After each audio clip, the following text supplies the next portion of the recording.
এক ছোট গ্রামে থাকত এক গরিব কৃষক, নাম তার রহিম। তার ছিল অল্প একটু জমি, তাতেই সে দিনরাত পরিশ্রম করত।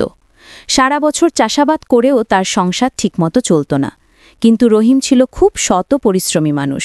সে কখনো কারো ক্ষতি করত না, আল্লাহর উপর ভরসা রাখত। একদিন সকালে রহিম মাঠে কাজ করতে গিয়ে দেখতে পেল জমির কিনারে কিছু একটা চকচক করছে। কাছে গিয়ে দেখে একটি ছোট সোনার ব্যাগ। রহিম ব্যাগটা খুলে দেখল ভেতরে অনেক সোনার মুদ্রা। মুহূর্তেই তার মনে নানা চিন্তা ভর করল। এই টাকাগুলো দিয়ে তো আমি জমি কিনতে পারি, ঘর বানাতে পারি, ছেলে মেয়েদের পড়াতে পারি। কিন্তু পরক্ষণেই তার মনে পড়ল, এটা তো আমার নয়, অন্যের জিনিস আমি নিতে পারি না, আল্লাহ দেখছেন।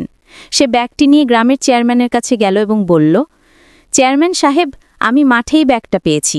যদি কেউ হারিয়ে থাকে তাকে ফেরত দিতে চান। চেয়ারম্যান বিস্মিত হয়ে বললেন, রহিম, তুমি তো চাইলে এটা নিজের কাছে রাখতে পারতে। এত সৎ মানুষ আজকাল কোথায় পাওয়া যায়?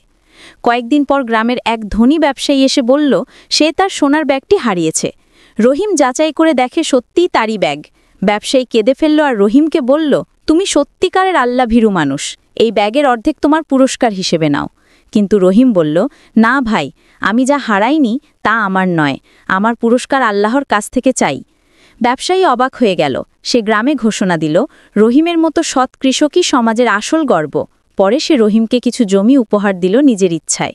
সেদিন থেকে রহিমের সংসারে বরকত নেমে এলো। তার পরিশ্রম, সততা আর আল্লাহর প্রতি ভরসার কারণে সে ধীরে ধীরে সচ্ছল হয়ে উঠল।